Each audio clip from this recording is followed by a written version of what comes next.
말씀을 연구하는 시간에 함께 하신 가족 여러분 환영합니다. 오늘은 제13과 영원으로라는 제목으로 연구하는 말씀의 화요일 소제목 신부에 대하여 함께 묵상하겠습니다. 먼저 말씀을 위하여 함께 기도하겠습니다. 아버지 하나님, 말씀을 주신 하나님 감사합니다. 성령 하나님, 이 시간 저희 마음 가운데 임재하여 주시기를 구합니다.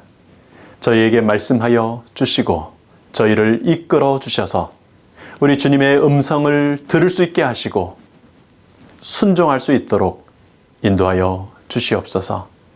감사하신 예수님 이름으로 기도합니다. 아멘.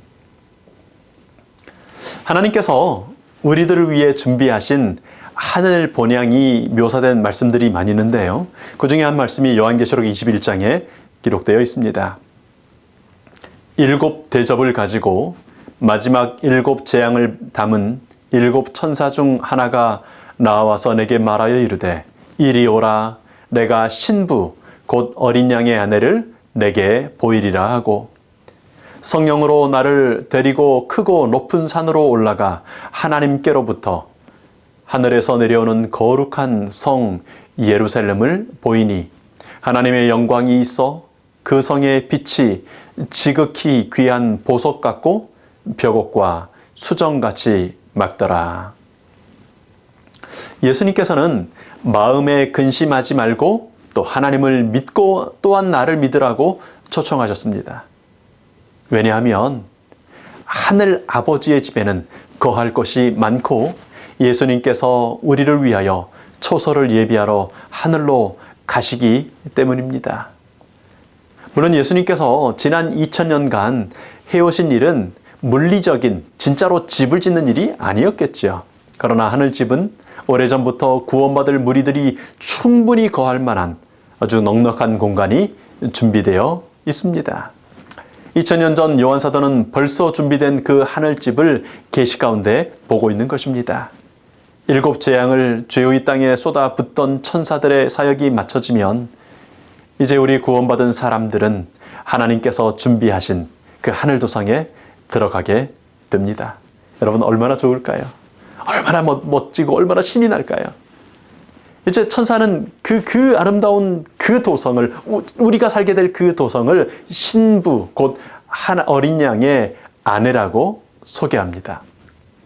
하나님께로부터 하늘에서 내려오는 거룩한 성 예루살렘, 이 모습은 예수님께서 불심판으로 이 죄의 세상의 모든 흔적을 없애시는 세 번째에 임하게 될 그런 장면입니다. 물론 그 전에 재림하시는 예수님과 함께 의인들은 하늘에 가서 이 거룩한 성 신부 예루살렘에서 1000년 동안 왕노릇하며 지내게 될 것입니다. 하나님께서는 사람들을 위해 준비하신 하나님의 도성 예루살렘을 신부라고 소개하십니다. 여러분, 신부라면 어떤 느낌이 좀 드십니까? 근데 어린 양의 신부예요. 근데 왜 건물을 신부라고 했을까요? 아무리 화려하고 아무리 잘 준비되었다고 해도 어떻게 건물이 어린 양 예수님의 신부가 될 수 있겠습니까? 예루살렘이 신부, 곧 어린 양 예수님의 아내라는 말은 무슨 뜻일까요? 요한계시록 19장은 또 다른 신부를 소개하고 있습니다. 19장 7절 말씀입니다.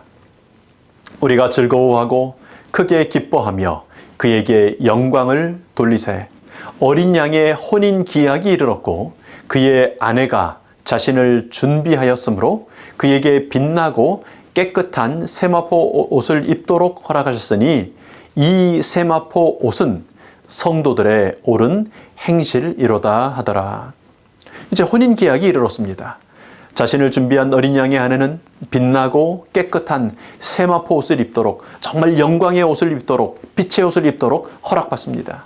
그런데 여기 설명하시기를 이 세마포 옷은 성도들의 옳은 행실이라고 합니다. 어린 양 예수님께서 빛나고 깨끗한 세마포 옷의 주인공들인 성도들에게 그 모든 죄를 씻어주시고 옳은 행실을 하실 수 있도록 도와주시는 것입니다. 사람은 죄를 선택했습니다. 죄의 종이 되어버렸습니다. 그런데 이제 어린 양께서 뱀의 머리를 상하게 하시고 다 이루심으로 사람이 죄를 미워할 수 있도록 다시 한번 기회를 주신 것입니다. 죄의 저주에서 풀려나 옳은 행실을 할 수 있게 해주신 것입니다.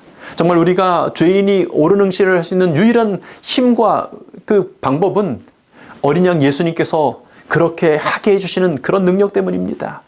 이 옳은 행실에 빛나고 깨끗한 세마포를 입은 어린 양의 신분은 성도들입니다. 요한계시록이 소개하고 있는 어린 양 예수님의 신분은 그래서 둘로 소개됩니다. 19장에 소개되는 신분은 세마포를 입은 성도들입니다. 21장에 소개되는 신분은 성도들이 1000년 동안 그리고 영원히 살게 될 새 예루살렘입니다.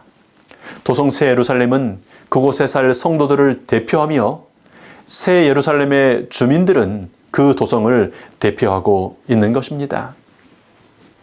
사랑하는 사람들과 함께 살게 될 집, 잃어버렸던 탕자가 돌아오면 함께 살기 위하여 미리 준비해 놓으신 집이 너무 사랑스러운 겁니다.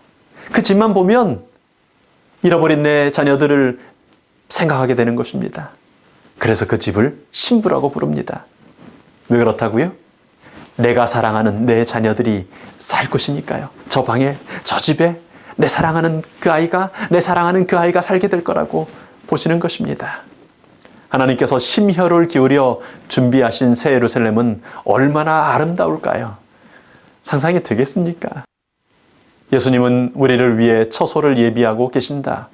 그곳은 너무나 놀라워 말로 표현할 수 없는 곳이다.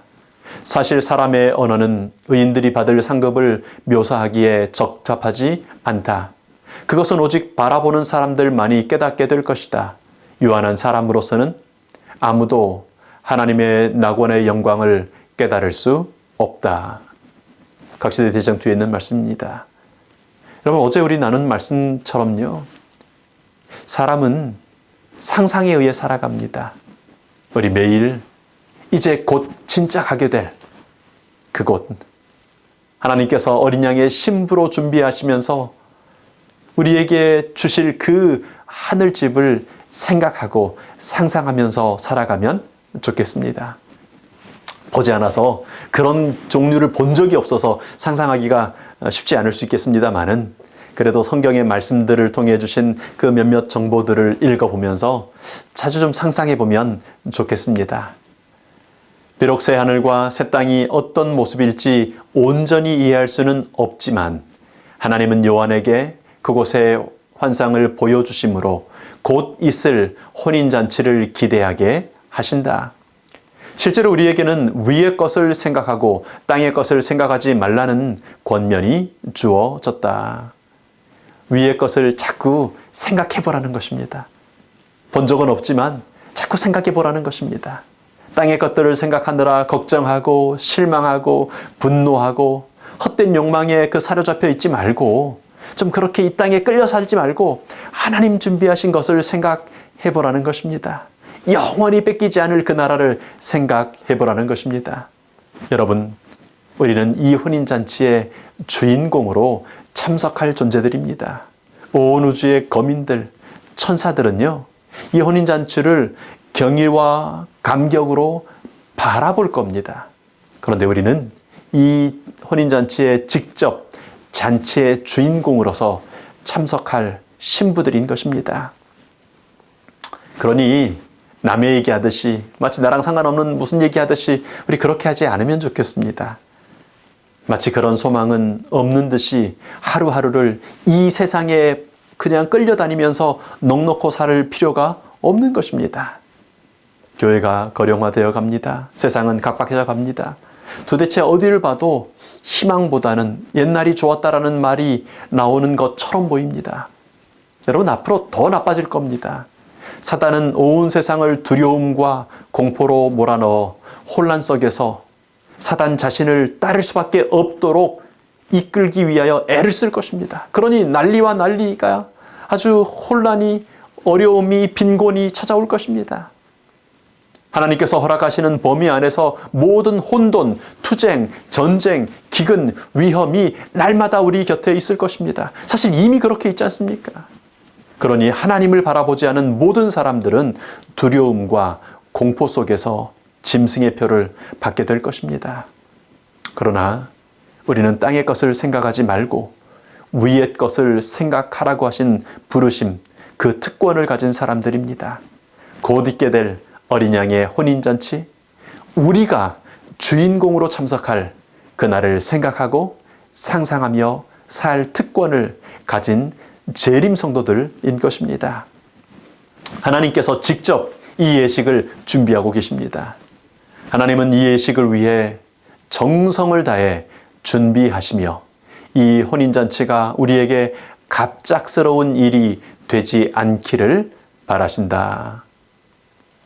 여러분, 예수 그리스도의 계시, 요한을 통하여 우리에게 전해주신 계시록을 생각하면 무엇이 떠오르십니까? 7머리와 10뿔을 가진 그런 복합짐승, 무시무시한 짐승이 떠오르십니까? 흠 많은 7 교회들, 이런 책망과 저런 책망을 받던 그런 교회들이 떠오르십니까? 요한계시록 하면 뭔지 몰라도 아무튼 이해하기 좀 어렵고 표상들이 나오고 무슨 그림들이 나오고 또 무슨 기간이 나오고 아우 좀 어려워. 상징들이 뭘 도대체 말하는지 666은 뭔지 여러분 그런 생각이 드시는가요? 예수 그리스도의 계시에서 예수님을 만나시기 바랍니다. 하나님께서 예비하신 이 아름다운 하늘 도성에 대한 글들을 읽고 또 그것을 생각해보고 상상해보는 복된 성도님들 되시기를 축원합니다. 요한계시록 21장과 22장을 좀 자주 읽으시고 상상해보시고 묵상하시면 좋겠습니다. 재림의 장면들부터 신부로 준비하신 새 예루살렘, 내가 그리고 우리가 함께 하나님과 함께 영원히 살 집을 우리 좀 생각해 보시기 바랍니다. 에녹이 먼저 갔습니다. 모세가 부활하여 갔습니다. 엘리야가 거기 가 살고 있습니다. 십자가의 날 부활한 성도들이 예수님과 함께 가서 지금 거기 살고 있습니다. 사람들 중에 살고 있는 사람들이 있는 것입니다. 그 집의 아름다움, 나도 거기 가게 살게 될 그 영광스러움을 생각해 보시기 바랍니다. 아, 좋다. 참 좋다. 내가 가서 살 집, 우리가 가서 함께 살 집 참 좋다. 자랑스러워 하시고 감사하시기 바랍니다. 네모가 반듯하여 가로와 세로와 높이가 같은 거대한 새 예루살렘. 와, 얼마나 좋을까. 하나님 감사합니다. 하나님 감사합니다. 감사하시면서 상상해 보시기 바랍니다. 천사는 요한에게 이리 오라. 내가 신부 곧 어린 양의 아내를 내게 보이리라고 말하였다. 선지자는 성령으로 나를 데리고 크고 높은 산으로 올라가니 하나님께로부터 하늘에서 내려오는 거룩한 성 예루살렘을 보이니라고 말한다. 그러므로 신부 곧 거룩한 성을 대표하며 신랑을 맞으러 나가는 처녀들, 분명히 교회를 상징한다. 요한계시록에 의하면 하나님의 백성은 혼인잔치에 청함을 받은 손님들로 불리고 있다. 사단은 우리를 유혹하고 협박하고 위협할지라도 우리를 위해 이미 준비해 놓으신 하나님의 새 예루살렘이 있음을 기억하시기 바랍니다.